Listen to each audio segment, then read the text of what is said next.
Welcome to the Hallenstein Center's live webcast, Lunch and Learn. I'm your host, Gleaves, Whitney, and I hope you have fully recovered from the 4th of July, which makes me think of sparklers, which in turn makes me think of today's guest. Anyone who meets Christa Fernando knows that she sparkles. She has been one of our favorite leadership fellows at the Hallenstein Center, and she recently graduated from Grand Valley State University with a degree in biomedical sciences. She also has been one of the stars in our Peter C. Cook Leadership Academy, where she has excelled and also made possible, we also helped make possible the opportunity for her to live abroad in Belize. After a gap year, Christa will embark on her next adventure, medical school. And we'll talk to her about all these things in just a moment.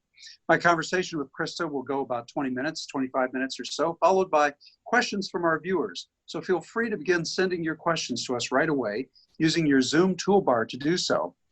Thanks so much for joining me on today's webcast, Christa. Thanks, Gleaves. It's an honor. How's your summer going? It's going really well. You know, it's been obviously very interesting and difficult, but it's good for me to be with my family going through this. So that's been an unexpected blessing. Absolutely. Well, tell us, Christa, tell viewers a little about your background, your family, where you grew up, your high school, and why you chose to come to Grand Valley, those sorts of things. Okay, so I suppose when I start talking about my origin story, both of my parents are immigrants, and while I don't think about that fact every day, it has played a role in every day of my life. My mom immigrated from Egypt when she was really young, escaping some religious oppression against Christians in the country, and my dad immigrated from Sri Lanka when he was 18 for college. And so I was born in Grand Rapids with my 3 other siblings. We were raised here. And then I attended Grand Valley State University. I just recently graduated, as you said, with biomedical science and environmental studies as a minor as well. And I became really passionate about service, specifically through medicine, because I love the body and I love science. And as well as systemic health disparities is something that's recently been a big interest of mine, hence the gap year opportunity that I'll be doing at Cherry Health. We'll be looking at reasons that people aren't able to access resources. We've gotten really good at providing resources for people, but there seems to be other factors that prevent people from feeling able or worthy of accessing them. So I'll be doing some of that work as well as joining their research division to kind of investigate why we see health disparities along racial and ethnic lines. Well, gosh, there's a whole lot to unpack in what you've just said. What are some of the other causes you think of these disparities that you're talking about, especially in the delivery of medical services, healthcare? Mm-hmm. So when I went to Belize, we can open with that. That's kind of led to this whole world of thought. I took 2 classes and I learned about the anthropology field for the first time, especially medical anthropology. So that's how people's culture and people's history affects how they view medicine, what they understand to be wellness, what they understand to be illness and causes of disease. And in turn, what I'm interested in is how those perceptions affect the way that they interact with a very Americanized healthcare system. So the way that we do healthcare, you go to a primary care physician, you get your immunizations when you're born. Those things can be just kind of rote, and we understand that as the system that we're in. But other countries, they might see a sickness and they might think it's a spiritual problem, not a physical problem. Or we might think that there's an emotional problem, like a mental illness, and we don't know how to solve it. And they might have a lot of tools for solving those kinds of things that are totally out of our wheelhouse. So understanding those differences is something that I've become really passionate about in incorporating with healthcare, especially as the U.S. becomes more and more diverse. It's more important for physicians to understand, any healthcare providers, to understand that patients are carrying in with them sometimes a completely different frame of understanding of medicine. So some reasons or something interesting things that I've seen as causes for not accessing care. I heard a really interesting story the other day about freshwater wells that people were digging in Africa. So there was like a nonprofit, they were going to, drought-stricken areas and digging up wells. to help people access clean water and not need to walk super far. And it was a great service. So they go to this one village and they dig this well and they put a little protected house around it. And then a little while later, they come back and they see that for some reason, people are not using the well, even though it's way closer than the other source of water that they had. And so they sent in an anthropologist because logically it made no sense. So to, developers and engineers, they're like, we don't understand. So an anthropologist went in, talks to people, lives with them, and realizes that the well has always been a really important place of social interaction. So women get there in the morning, they all sit, they all talk while they're getting their water. They catch up on the social news, like social responsibilities, family networks are formed. So it's really an important place, an important event kind of in the culture. But when they put this little house around the well, there were only like 2 people that could be in there at a time. So the women were not able to do the same things. And so they weren't using it because it wasn't serving all of the purposes that a water source actually has for their community. So the anthropologists brought this data back. They made the decision to take down the little house. It wasn't super necessary. And so now the well is being used because we now have an understanding of all of the roles of a water source for community. So it wasn't just H2O. It was a lot more than that. And I heard that story just a couple days ago in an anthropology class that I'm taking this summer. It blew my mind. And all of the other ways that as I walk through life, am making assumptions about people, and the ways that I'm kind of imposing an idea of how they live their life and what they need, and the way that we're all doing that, and just seeking to learn more and understand how much I don't understand. That is just fascinating, Christa. And it sounds as if we ought to be smarter as a society and send the anthropologists in first, not last, to figure out what the problem is, right? Yeah, in certain instances, it would be really helpful. They are employed heavily by the government, and I think that is really important. But yeah, their work goes, I think, unnoticed. I never even discovered the field until my junior year when I went to Belize. I signed up for that class because I was interested in ethnomedicine and plants for medicine. I didn't even realize it was an anthropology course. By the end, I was sold, and now I'm actually planning to apply to some graduate anthropology programs to include that in my future career. So you'll have this almost a double major, a medical school and also some anthropology, sociology, so that you understand the people with whom you're dealing, the people who've asked you to treat them. Yeah.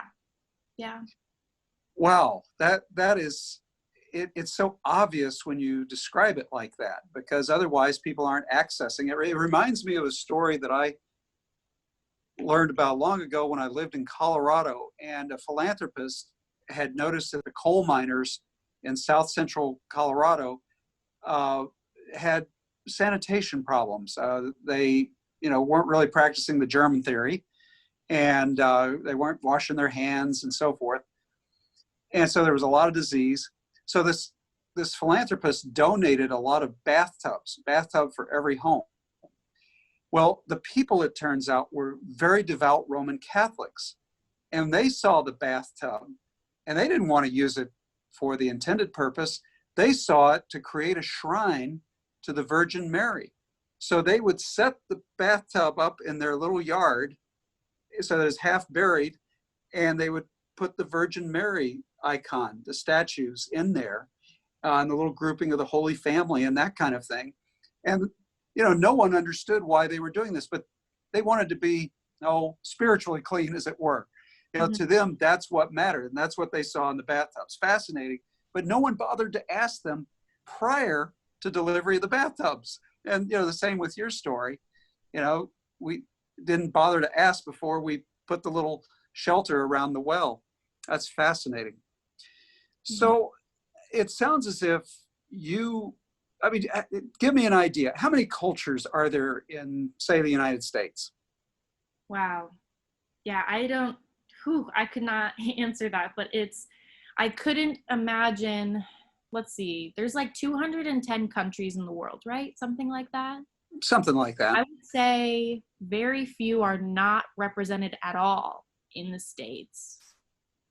And So, some of those countries have 3 or 4 groupings of very different people within them. We learned that in the Iraq War, for example, that you had 3 major different groups of people just in Iraq. And there were others, of course, too. So, you know, the number of cultures might actually be larger than 200 cultures. So it sounds to me as if you could be quite busy just boning up on some of these cultures. Well, your own background equips you, Christa. I mean, you're telling us that you have an Egyptian parent, you have a Sri Lankan parent. I imagine there are a lot of issues right there in the family dynamic. Do you feel free to talk about what you observed growing up and actually sensitized you to the kind of work that you aspire to do? Yeah, so as a child of immigrants, I'm actually what's called a third culture kid.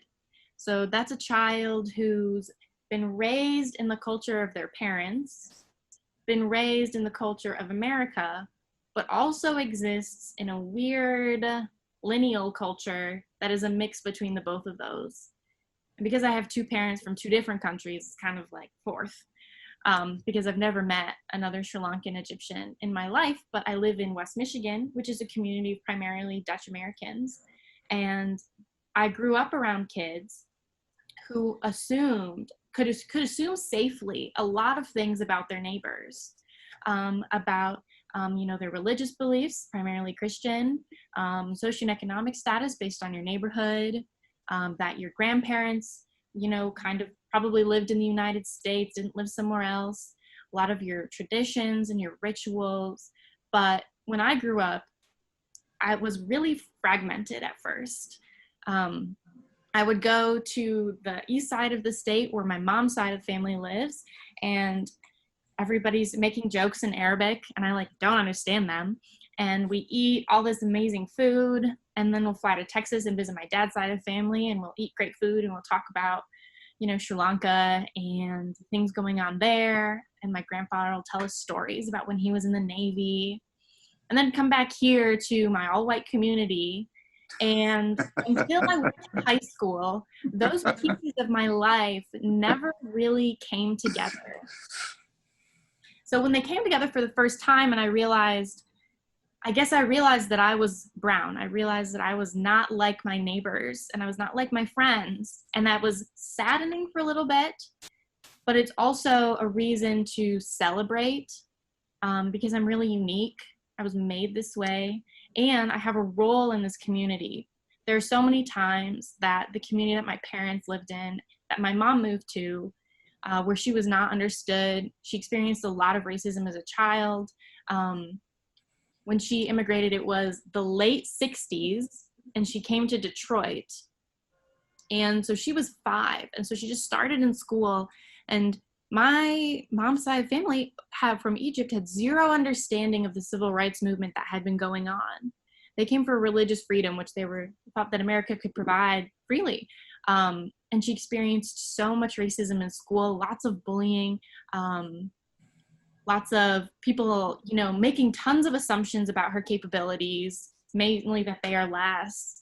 And this whole re-evaluation of race in America has actually dug up a lot of stuff in my family that I didn't even know existed. I did not expect that my family would be doing a hard work of looking back on the trauma that we've experienced in this country, and trying to sort through that through the lens of our faith, and trying to find ways that we can reconcile the fact that we are different, but I don't know any other home. This is the only home that I've ever known. I go to Sri Lanka and Egypt, and I'm so out of place. So out of place. Everybody knows I'm American. And let me interrupt. How do they know you're American? Oh, firstly, I don't look completely Egyptian or Sri Lankan. But other than that, even my cousins who are completely Egyptian, it's in the way you walk, especially as a woman. You walk more confident, you look men in the eye, the way you talk, especially when my cousins try to speak Arabic, the accent is super obvious. They can just tell that you're definitely not from there. And how do they feel about that? Do they accept you, or is there a prejudice against you in Sri Lanka for being American? So I went to Sri Lanka when I was 8th grade. I don't have any memories of that. We really went as tourists. We did visit some of our family, my really extended family on my dad's side. And I don't remember any of that. Definitely people knew we were tourists, so they knew that they could try to pull a fast one when they're trying to sell us something. But my grandmother was always there, and she and her Sinhalese is perfect, and she helped us navigate that situation. But we were really tourists when we visited both those countries. Wow. So what a rich experience you've had. Now, I would like to ask you, and I hope you're comfortable answering this question, do your parents ever feel that they made the wrong decision to come here? Or all in all, are they glad that they've raised their kids in the American environment? Just curious. Yeah, I think anytime that they've, come back to that reflective question, they've decided America was the right decision, especially to raise kids, to get a good education, to be set up for success in a safe environment. There have been times, I won't lie, that my parents have felt that we don't belong in our community, that it's a hostile environment for people of color. And I think especially recently, that has been a conclusion a lot of people of color are coming to, that they feel like America isn't ready to stand behind them and support them for life, liberty, the pursuit of happiness. We were talking to a really close friend of ours who's an immigrant from the Congo, and he's a pastor at a church, and we know his family really well. And when everything went down, he had a really reflective moment by himself when he saw the video of George Floyd. And he was so full of pain, and he just came to himself and he realized, this is too heavy to bear. I need to leave. I want to leave. And he's a type of person to just kind of vocalize his emotions in order to process them. So he was calling his partner, like his co-pastor. I'm going back to the Congo. I can't do this. America's so hostile. My family's, I don't feel safe. My family's not safe. We've been experiencing prejudices. I can't do this. Talk to his, his wife. His wife was like, okay, go ahead. Yes, think that. Let me know what you conclude. And he came back to this passage in the Bible, in the book of John, where the disciples are feeling, so the disciples that were following Jesus are feeling that what they're being told to do is too difficult. And they're living under Roman reign, and they feel like they don't belong there with their beliefs. And Jesus, their leader, asked them, do you want to leave me? Do you want to leave this way? You can. And one of his followers named Peter looked at him and said, but where would we go? And that was the line that came to this pastor when he decided, I can't do America anymore. It was like, where are you going to go? Because the Congo isn't super safe either. And if he went there, his mixed kids and his Caucasian wife wouldn't feel accepted. But also his communities here, the church that he serves, in a way, he has a commitment to stay and suffer with the people that he loves and the people that he belongs to, which I think is very noble. And I hope to attain that one day. But this sense of it's difficult, but I choose the difficult. And I choose to stay in the place of injustice because I hope it will change. And I know that injustice is easier when you're with others. And so that's a lot of the allying that the entire nation has done, where people of color are coming together because they need that support. I can't even remember the question you asked me. No, I just whether your parents felt that overall, on balance, despite the racism that they had experienced, the difficulties, was it a decision they still would make today because of the opportunities perhaps they've had? They wanted to raise their children perhaps in an American environment, that kind of thing. And I think you answered it quite well, Christa. And it will help, I think, our audience understand what a young person such as yourself, who has two immigrant parents, what you go through. you know, whether it's here in West Michigan or in larger communities. So where did you get this love of service and this drive to become a doctor, to become well-versed in your cultural competencies so that you can make a difference in that way in this world? It's definitely been a long process, nothing quick about coming to a value for service that's deep rooted. I'm just still growing in it, of course. My earliest memory of kind of service is my mom when we would drive around going anywhere errands on a really hot summer day, and there would be someone standing at the bus stop with their groceries, and it is hot out, like so hot. My mom would pull over, ask them where they're going, pick them up. We'd drive them to their apartment, the next door, whatever. And there was always this kind of like, when my mom pulled over, like this disgruntled shuffle of us kids in the back because we had to move seats and like get closer together to make room for this person who was going to be able to sit in the passenger seat. We always like kept it down because it was our mom. And I remember that she was raised in poverty, and she was raised without privilege in America and in Egypt. So what leads her to feel a sense of giving back? Like, I have the capacity to give back.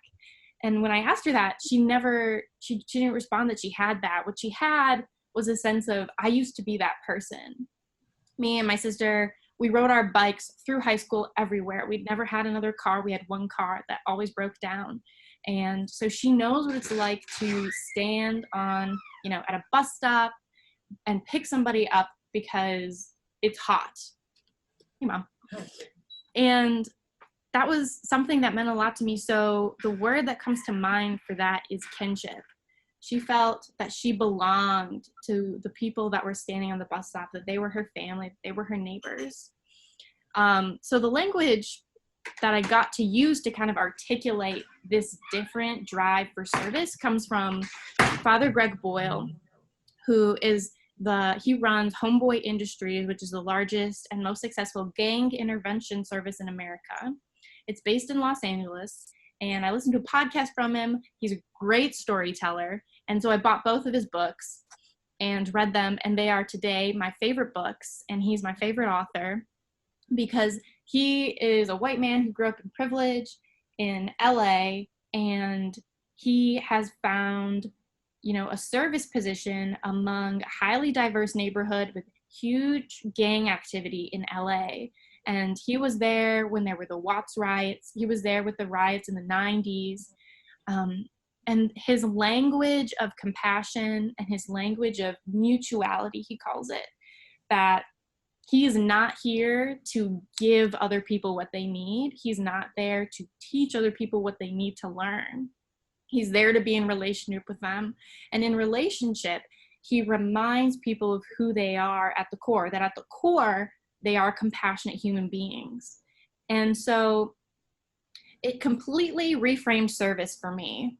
Service is this kind of unidirectional, I have, you don't, let's equalize, was very much dismantled. And I like that. It's much more sustainable to have an idea of, I am here to be with you, and you are going to be with me. And we're going to share what we have, and we're going to share our lives. And together in relationship, we're going to remind each other of the good that we can do in the world. And out of that, like, greater thriving is going to come. So I highly recommend his books if any of that language sounded confusing. He's a really compelling storyteller. So it was a very easy read, but I could reread it over and over because it's very deep. So that was a really big step in the formation of my ideas of service, as well as, going abroad a number of times with my aunt, who has a nonprofit in Egypt where she works with orphans and widows. I've done that a couple of times, and that's also been very impactful, seeing poverty in levels I've never seen in my life. Compelling. Now, Christa, tell us a little bit, speaking of going abroad, one of the projects that you undertook here at the Cook Leadership Academy at the Hauenstein Center was to go to Belize. And tell us a little bit about that year. You and I had a fascinating conversation about some of the things you learned in Belize. So I'd just like to open it up to you to tell our viewers about Belize and your experience there. So as I said before, I took medical anthropology classes that I was not expecting to be medical anthropology classes. But I ended up transforming the way that I thought about working with other cultures as well as medicine. So some of the tenets of anthropology in general are the idea that no culture is better or worse than another culture. And it's this idea of cultural relativism, that you have to go into another culture and understand that the practices that they have, the rituals that they have, are all rational. They all make sense within the context of that person, the people's history. So, we think about, tribes in exotic places that do what we think are super strange things. And we just like, that makes no sense. How could they, so uncivilized, you might think.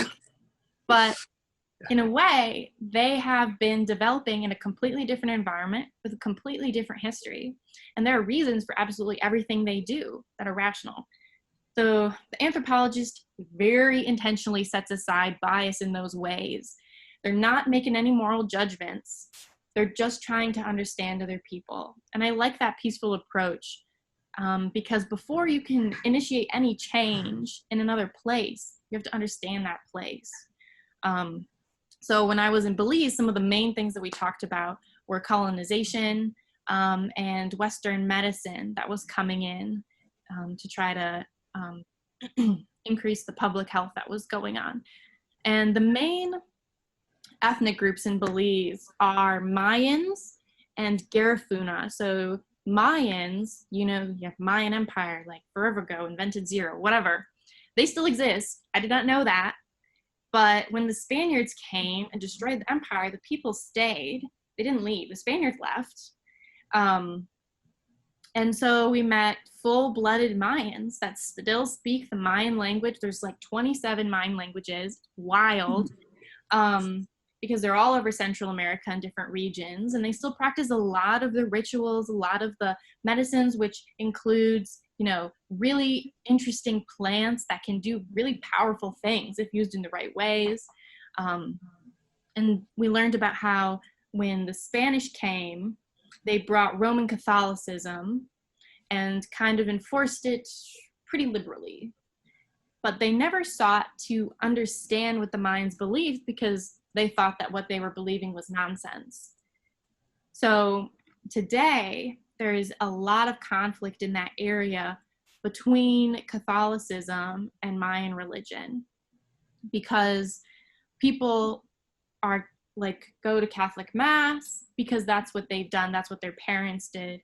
But very few people have an understanding of the values and the philosophy of Christianity. That's at least what I observed. And then they also are holding on in some way to their Mayan heritage, everybody to different degrees. But to people who are stoutly Mayan, people who are stoutly Catholic, there is a ton of tension that Catholicism is kind of whitewashing the country and taking apart, the beauty of the culture that the Spaniards kind of came in and enforced. So we came and we kind of sat in that very uncomfortable space because we were tourists, right? We were from America and Canada, white people places, but we also were here to understand them. And the relationships we were able to develop and the stories we were able to hear, the trauma of colonization is still there. It's still very valid. People are still afraid of their rituals being lost, of their land being exploited, of their goods being taken away, of losing their families and their livelihoods. And I was stunned, to say the least. Colonization happened in like the 1400s, 1500s, 1600s, I don't know. And it's still painful for them. And we visited hospitals, and they have to understand that, you know, physicians that come in from the UN to try to help with the malaria and the typhoid, they come in with, you know, the standard treatments that we have in the US for malaria and typhoid when we send people abroad. And the way that medicine works has to be super different, because you're collaborating often with Mayan healers who are on the other side of the patient. So something I became really passionate about was maternal health. So the way that Mayans do maternal health care is both unique, beautiful, and it's also really effective. And it addresses things like maternal mental health that we're not great at in the United States. And so midwives are a huge thing in Mayan culture, but the maternal mortality rate in Belize has not been good for a number of years. Many women die for reasons that in Western science believe we can fix. So they've instituted laws to try to make sure that more women are given a complete checkup and that we can identify all the risk factors for them so that we can help women live after their birth and pregnancies. However, one of the ways they did that was they outlawed midwives. To be a midwife in Belize, you have to be licensed by the UN, and that's both expensive and difficult and rare in Belize. And so midwifery has been on a steady decline to extinction for the past number of years. And we spoke to one of the last midwives who serves in the area that we were living, because she got licensed and certified, but she also learned Mayan techniques and local techniques from her grandparents and her mother. And the way that she has brought those together to really successful birth plans that also advocate for the patient. But people like her are going extinct. People who are bridging those two cultures are going extinct. And it was really sad, but it was also really telling of the way that our healthcare system, which is so science-based and kind of results-based, we come up with these best practices. But best practices, that's all they are. They're the best for the majority of people. What about the people on the margins that we're starting to see? The women in Belize, for example. How do we make sure that healthcare is tweaked and amended to be most effective for them as well? That's a lot of work. That's a big task. That's what this midwife was doing. And she was making sure that women in rural areas who were 2 hours from a hospital but were required to have their birth at a hospital got their way there, got advocacy so that they could have their birth at home if that was necessary. So yeah, those are some of the wild things that I learned. It was definitely the beginning. It was not even a deep understanding of all of the nuances of that culture. But you got exposed to something, Christa, that'll change your life. You're forever going to be aware in all the next steps of your career of how important it is to understand culturally what's going on with people who are reared in different circumstances in the world and even in our own country here in the United States. Fascinating. So let's talk a little bit about the Cook Leadership Academy, which prepared you to go to Belize and I hope has prepared you for many other steps of your life. Tell us about your experience at the Cook Leadership Academy within the Hauenstein Center, how it's helped you with these experiences. So I was a fellow candidate in CLA for 3 years, which was a really tremendous opportunity and a tremendous gift, because as a sophomore, when I joined, I got to be in a community of people who were mostly older than me, just by a little bit, but were very passionate, well-developed personally and professionally. And that was rare for me. I didn't have a lot of that community in my sophomore year, coming into my sophomore year of college. Lots of just freshmen who are kind of floundering and don't know what they want to pursue. But when I entered CLA, people, they knew what values they were passionate about, and they were ready to have that lead them to picking their career. So even if they weren't decided, they knew that things like social justice or ethics were important to them. And then there was also, of course, the really great professional and personal training that we got with self-reflection events, which it's a really the name self-reflection events doesn't tell you a lot about what we did. And what we did was a lot of vulnerability work and understanding who we are as people as a foundation to understanding how we can be better leaders. So that was very much perhaps the most systematic leadership transformation we could have. It wasn't so much like how to deal with a large group of people, how to speak in front of a large, how to deal with these specific conflicts that come up, although there was a little bit of that. It was mostly, you know, parsing out what are the things that, you know, turn me on and get me excited, and what are the things that really bother me that I'm not paying attention to, and what if they're things from my past and from past experiences, and when new hard things come up, am I prepared to deal with them? And we came up with tools, a toolkit, and a new way of thinking about those kinds of problems that we would run into. My own experience with having anxiety after my freshman year of college was really shaking my foundations, to say the least. But that fall, when I came to the Cook Leadership Academy, it wasn't something that I pushed to the side because I felt like it didn't belong in this environment where everybody was successful. In fact, it was perhaps the biggest thing that I had to engage with and confront when I was in those spaces, because we were asked to look at the deepest part of ourselves and the parts of ourselves that we don't like to accept, and to realize that it's okay that I turned out this way, and that's actually telling about who I am as a person and what I'm sensitive about. And so that was a really big gift, and it was really key for helping me navigate, you know, the challenges of college, helping me prepare and understand that I have what it takes to do medical school, that that's something I want. And of course, through the Cook Leadership's funding, I was able to go to Belize, and then anthropology changed my life, and I want to continue studying that. I also had an opportunity with funding to go to Chicago to Northwestern University and do some research with them in medical social sciences, which was a little bit similar. And we got to really investigate, you know, other ways of doing healthcare outside of the Western model. Was mentoring an important part of this whole process? Oh, tremendously. Oh, huge. I forgot that. So I have a really good mentor through the Cook Leadership Academy. She's a doctor. If she's watching, hi, Dr. Quartz. And she has been a fantastic listener as I process endlessly a lot of things with her, and providing wisdom as a woman in healthcare, also as a Christian in healthcare, working with a really diverse population. How do we make sure that our faith isn't bringing in a bias, but it's bringing a place of synergy where I can align my beliefs with someone else's beliefs without carrying in assumptions.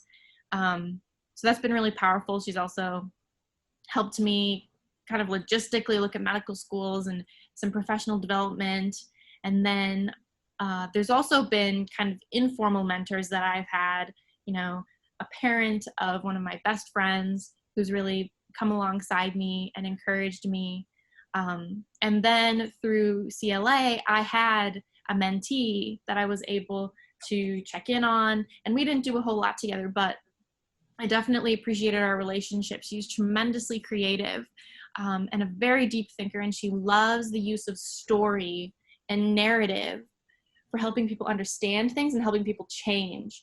And I was so in awe by her passion. And so we were able to check in on her, and I was following her blog, and it was a real honor to be able to, you know, kind of follow her journey. You mentioned Christianity, your own personal faith. Tell us a little bit more. I mean, as I listen to you and just take a few notes here, you know, you've talked a lot about servant leadership, ethical leadership. You've talked about transformational leadership through self-reflection. So that you are actually in the process of becoming not only a different kind of leader, but a different kind of person. What's the role of faith in all of this, Christa? Mm-hmm. So I mentioned to you kind of earlier on our prep call that because I was raised in a faith tradition, it's difficult for me, as it's difficult for everybody, to kind of step outside of myself and look at the ways that it has manifested in my actions and the ways I've interacted with people and the decisions I've made. But I think that's telling in and of itself, because my faith tradition, my spirituality, the way I view my role in relation to other people, my role in relation to the earth and to a divine power has really influenced my values. So, you know, the things that I think are important and the things that I'm willing to put energy into. And what I've noticed about values is that if your values are strong and not necessarily like good or bad, just values that you hold tightly, decisions that you make are very easy, even if it's a decision for a hard thing. So when my aunt decided to start this orphanage, it was no easy thing. She's a full-time neurologist, so was her husband. They started a 501c3 in southern Egypt, but she had a value of compassion and being there for the least of these, for people who don't have any hope in a country with really low social services. And so that decision was not as hard as it would have been if somebody was like, this is the right thing to do, but I don't want to do it, and I don't have an internal motivation. So my faith has provided a lot of those values, one of them being service, and sitting alongside people who are less advantaged and giving me a desire to be in relationship with them. And Father Greg Boyle in his books has played a big role in that as well. So I think that if I were to sum up how faith has transformed my life, it's informed my values, and my values have then informed my decisions. Very good. Well, we have viewers queued up to ask questions. Christa, let's bring them into our conversation. One of our viewers asks you, who are you looking to as a role model in your leadership journey? That's a great question. Definitely my aunt, who started the orphanage in Egypt. Her thoughts on the importance of compassion and the idea of compassion as a gift have been really transformational for me. My sister and her work, she does food justice work. So you're talking about Hannah, right? Yeah, Hannah. Also in the Cook Leadership Academy. Go Hannah. Hi, Hannah. So she graduated from Grand Valley quite a few years ago as a Cook Leadership Fellow and went into full-time nonprofit social justice work. And her tenacity in that has been really transformational. I consider Father Greg Boyle to be a mentor of mine, though a literary mentor, because I've never actually met him. It is a goal of mine to go to LA and see Homeboy Industries and the work they do. Very good. Mm-hmm. So how do you balance, asks another viewer, your clear passion for people and their culture with your experience and strengths in all of your research and science? How do you balance those two things? Good question. Yeah, that is a really important question. So I have loved science since I was young, and there isn't a whole like beautiful story of how I came into it in the way that I think that there is for my role of leadership, service, my desire for cultural interaction. So medicine was an easy choice because of those values. And then when I went to Belize, and anthropology kind of entered my life, and I felt a need to be more involved in understanding the systems that people interact in. I was like, I need to study this. Wait, do I need to get a PhD? Oh my gosh, am I abandoning medicine? So I had, this minor crisis. But then I realized that medicine was direct service. And direct service is always something that has been important to me.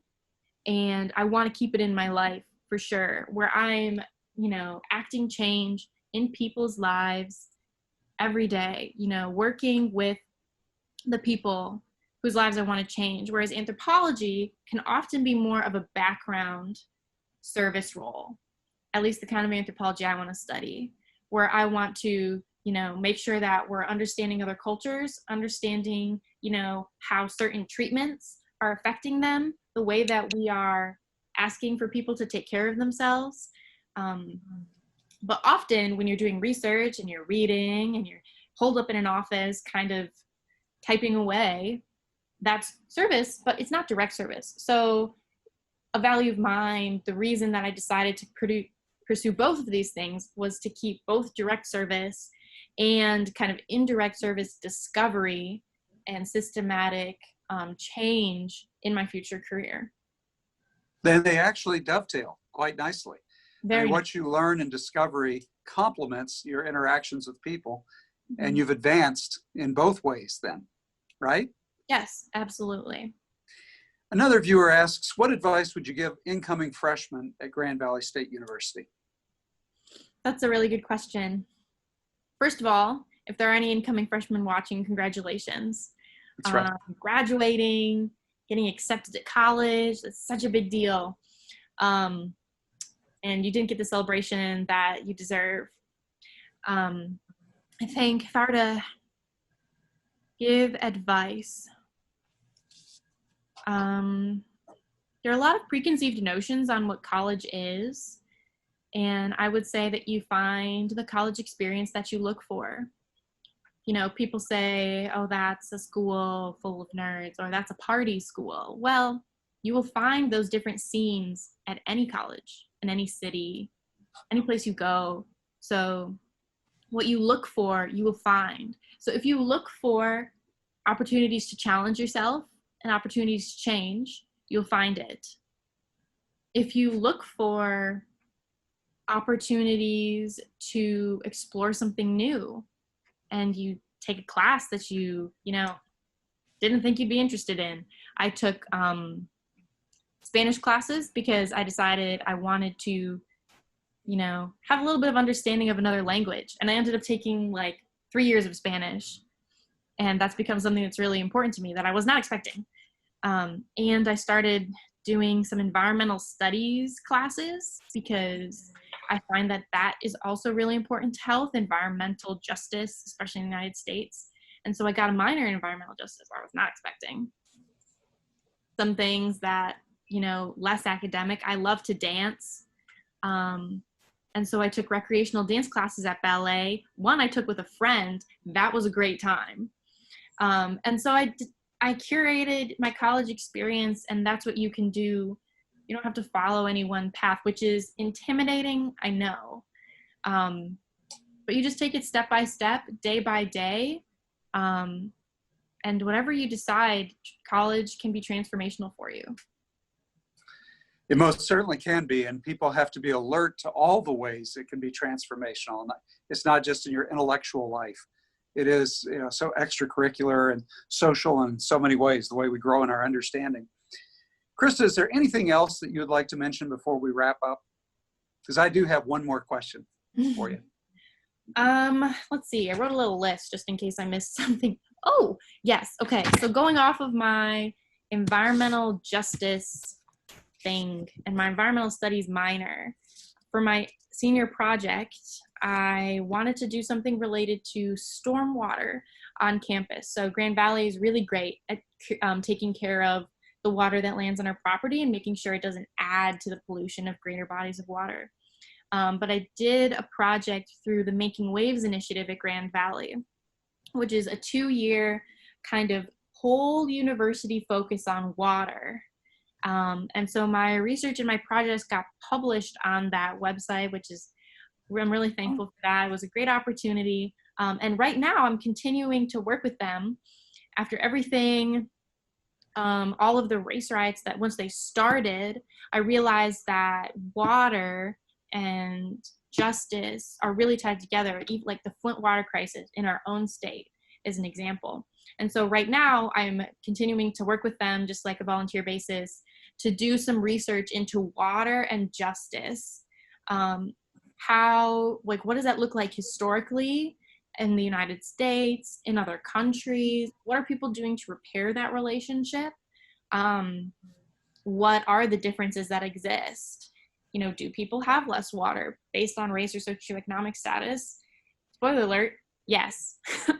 And so that's been something that's really interesting, and we're kind of assembling a whole toolbox for professors to be able to insert these water issues into their classes. So if anybody's interested, you can look it up, gvsu.edu/makingwaves. A lot of resources that were coming together, some anti-racism resources, if anybody's interested in exploring racism in other lenses like water. So that's the last kind of plug. Well, no, you came to a great university to study those things. We're Lakers, after all, here at GVSU. And we do study water issues, and you're in a great state to study those things. I mean, water is Michigan's most conspicuous natural resource. And I've heard the experts, Al Steinman and others say, I mean, water's like our century's gold, like the oil of previous centuries. Fresh water is so important. Everything from microagriculture to drinking water quality, obviously, from the Flint experience, many other ways. It's so elemental to the quality of our lives. So you're in a great environment to do that. Well, the question I wanted to ask you, I like to ask all the young people whom I have interviewed in the course of the Lunch and Learn since the end of March. And that is, Christa, what is your capstone? And you look out at your career, eventually, what do you want to achieve that you would be able to say, I was able to achieve that, and now I can pass the torch to the next generation? What's your capstone? I'm not sure how my final impact will manifest in the world, if I'll write papers or start an organization or move to another country. So I think physically, my capstone could look like a lot of different things. But something that has always been important to me is showing people that they're not alone. So I volunteer at a hospital. Well, not right now during coronavirus, we're not allowed. But my role was to just walk around the chronic care floor where people were there for, weeks at a time. And after a while, you don't get a lot of visitors. I just walked around and talked to people. And I didn't have any agenda when I walked in their room, whereas the healthcare workers did. That's why they brought me in, because people want to talk. People want relationship. I was able to walk in and listen to such a variety of stories and backgrounds. Some people talked about why they were in the hospital and their illness. Lots of people didn't. And they talked about other things in their lives. And I was able to relate to them in different ways that I was not expecting. Shared experiences of just being afraid, being not in control. One time I met a lady, older, actually very old, African-American lady. She was so cheery. And I asked her where she was from, and she was from Chicago. Well, I had this internship in Chicago. So I was like, oh, where in Chicago are you from? Maybe I know it. So I spent 2 months in Chicago, side note. So my geography is like 60% at best. So hit or miss if I know where she's from. She was from Cottage Grove. And I was like, I know where that is. That's at the end of the Green Line train, because I had watched the train maps. I'd never been there, but I did know it was an extremely rough part of town. And she had somehow gotten to Grand Rapids, but we were able to relate to that. I went to Chicago. I know where that is. And in Grand Rapids, nobody knew where that is. And for some reason, connecting, even on a really small level, and deciding that it was possible to connect, changed everything in my relationships. And it made them so sweet. And this was no longer a job. And for them, it was no longer a responsibility to be polite to the person in the room. They had an ally. And I think we all have that power. And I would love to continue to be a safe place for other people to feel understood, even if my experiences are radically different. And I would feel even prouder if other people took on that torch and started learning how to do that, because I think it will be critical for each of our lives and our nation's future. Beautiful story, beautiful summation. Thank you, Christa Fernando, for being such an engaging guest on today's Lunch and Learn webcast. The viewers can now appreciate why we have been so privileged to mentor you in our Peter C. Cook Leadership Academy. I invite those who've tuned in to fill out a brief survey and let us know what you thought of today's program. Our next program features a regular at the Hallenstein Center, Dr. George Nash. Our friend Dr. Nash received his PhD in history from Harvard University, and for the last decades has been the dean among scholars of America's conservative movement. I'm going to ask George what is the conservative movement today in the age of Trump? And likewise, what is the Republican Party today in the age of Trump? What is the Democratic Party as a result of the changes in the Republican Party in the age of Trump? So you won't want to miss my in-depth conversation with George next Tuesday, July 14th. July 14th, by the way, is Gerald R. Ford's birthday. So tell your friends and colleagues to listen in.